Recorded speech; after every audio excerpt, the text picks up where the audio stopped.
Buenos días, mi nombre es Yomara García y en el día de hoy vamos a hablar sobre la materia, que está muy presente en todo lo que nos rodea.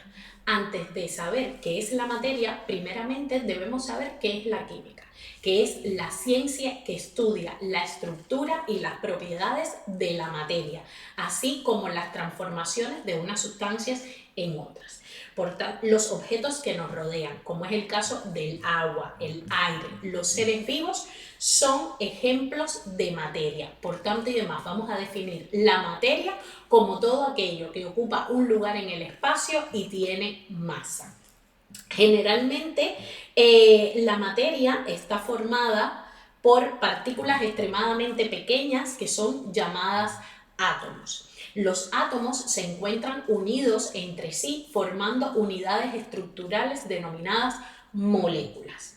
Las estructuras de las moléculas, es decir, los átomos que la constituyen y la forma en la que están unidos con otros, determinan los distintos tipos de sustancias.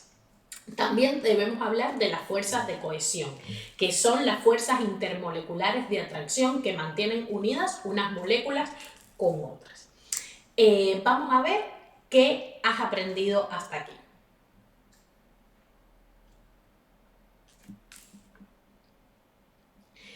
Bien, en función de las fuerzas de cohesión, los átomos y moléculas que forman la materia se presentan en tres estados de agregación o estados fundamentales de la materia.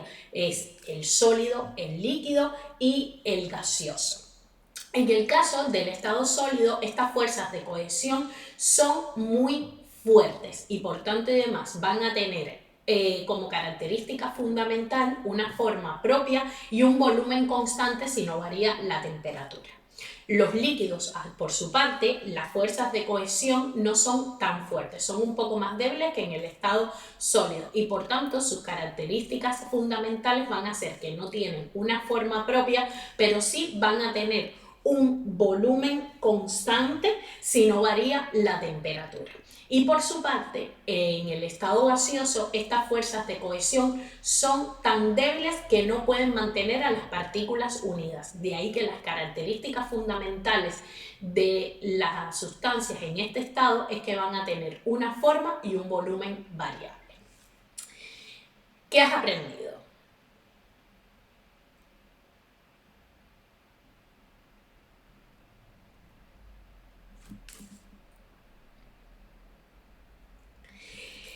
La materia, a su vez, va a tener diferentes propiedades y vamos a denominar propiedades aquellas cualidades de la materia que son susceptibles de ser medidas. Entre estas propiedades tenemos las extensivas, que dependen de la cantidad de materia, como es el ejemplo de la masa y el volumen. Tenemos las propiedades intensivas o específicas, que son independientes de la cantidad de materia, y ejemplo de ellas tenemos a la densidad, a la temperatura. Y a su vez también podemos clasificar a la materia en función del tipo de sustancia que la constituye. Y entre esto tenemos a las propiedades generales, que son aquellas cualidades comunes de la materia con independencia del tipo de sustancia del que estén constituidas. Por ejemplo, la masa, el volumen, la inercia. A su vez, tenemos dentro las propiedades características, que son aquellas cualidades de la materia que dependen del tipo de sustancia que la constituye. Por tanto, nos van a permitir identificar los diferentes tipos de sustancias, como son el ejemplo del color, la dureza, la elasticidad.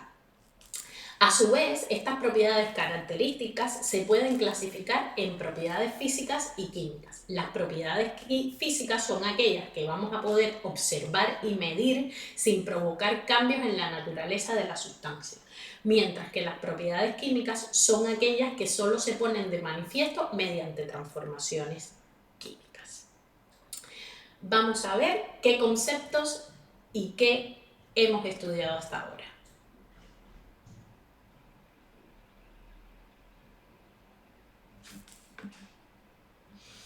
A su vez, la materia tiene una clasificación.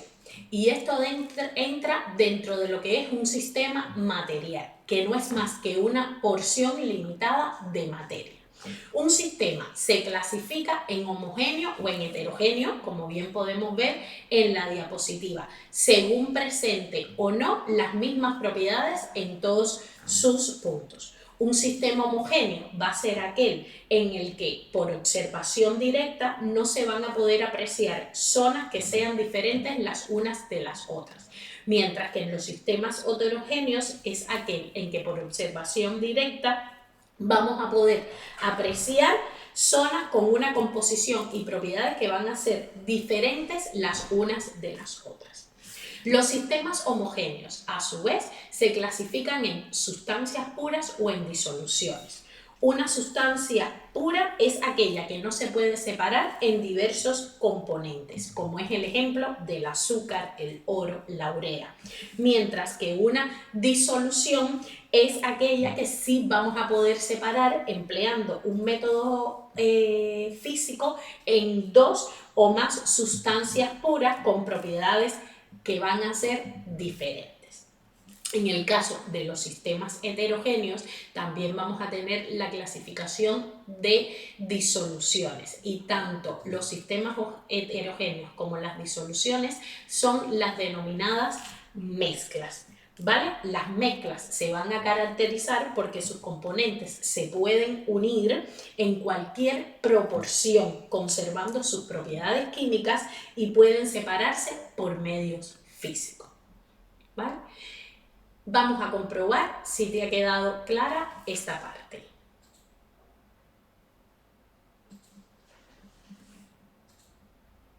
Espero que hayan aprendido un poquito más en el día de hoy de lo que es la materia y todo lo que es la introducción a la ciencia de la química.